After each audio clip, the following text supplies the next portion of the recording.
Johnny, thank you for that excellent presentation. Very informative. I'm Jason Fane.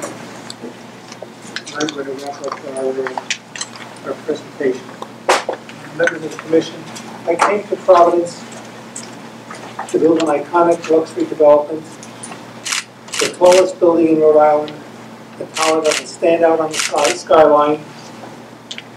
As the premier building, a structure with superb architecture and design that will become the symbol of Providence locally and tell the world that Providence is on the march.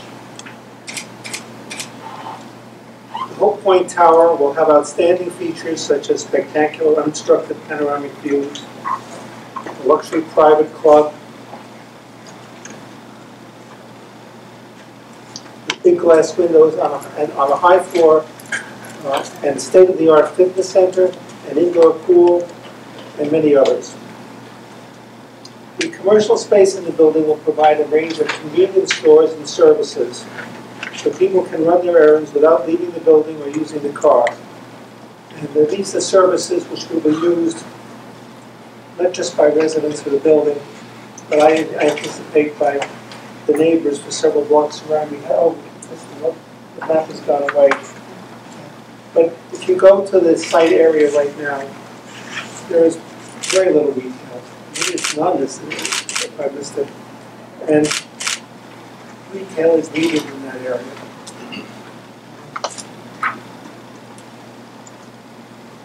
As I picture it, retail will not be the big name fashion houses, not be specialty stores, will be the everyday services that the people need. They need the inexpensive restaurant, the cafe, bar, a grocery store, a hair salon, a nail salon, dry cleaner. If we're lucky, we get a pharmacy. The things that people need, and part of the success of the project, as I see it, is that we have enough retail to provide the things that people need, and also that we have enough people so that the retailers can succeed. And they each help each other.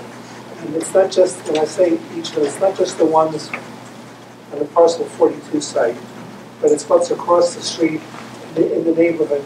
The activities support each other. And this basically comes down to why do people want to be in cities? Because they want the riches that they get from all the other people, and the cleverness and the work and the enterprise and the assets that they put to work. So that's what I'm trying to participate in here.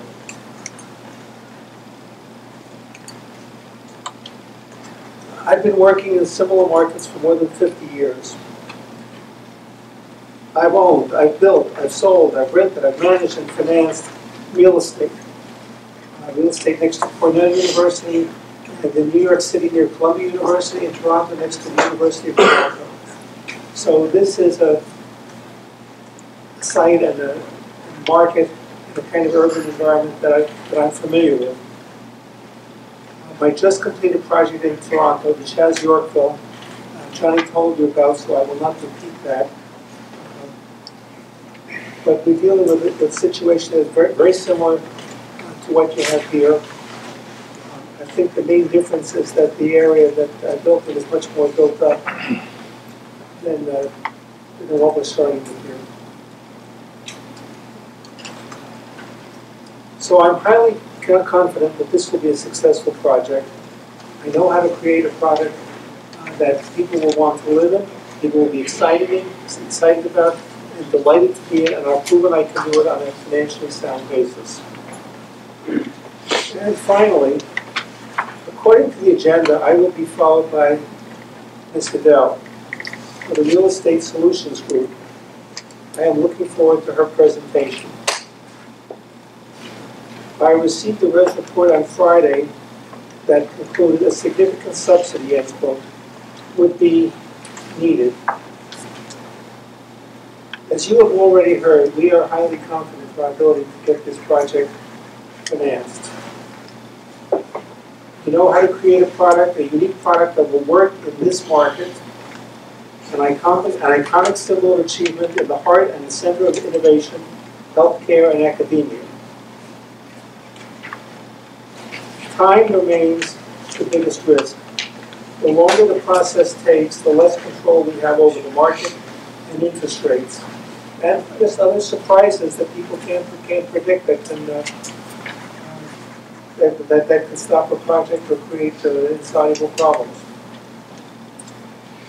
But all that said, let's be very clear about this one thing. And this is, I'm speaking to the Commission. On June 12th, I gave you a document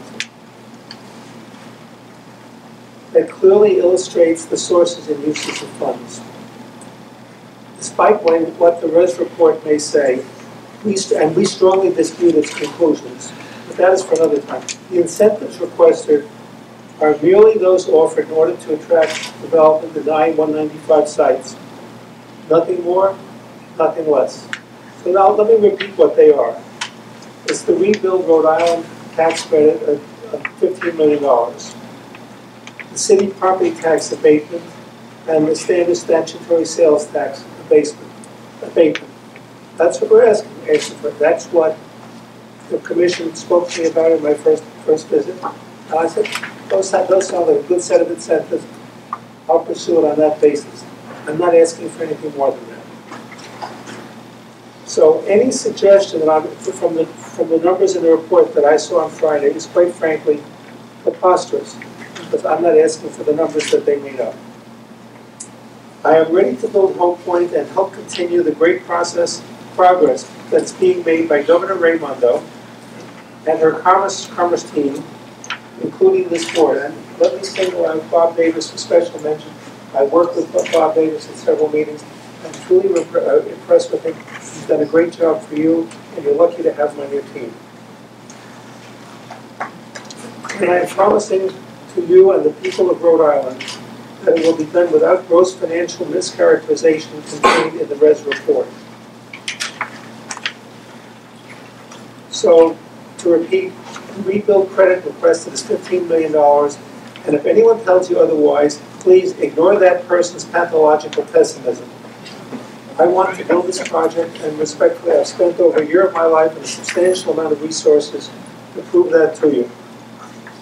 My commitment, my honesty, and my integrity are values I hold most dear. At the end of the day, some of the other business details are in order. We either trust each other or we don't. Thank you, and I hope you will vote for level 2 approval today. Thank you.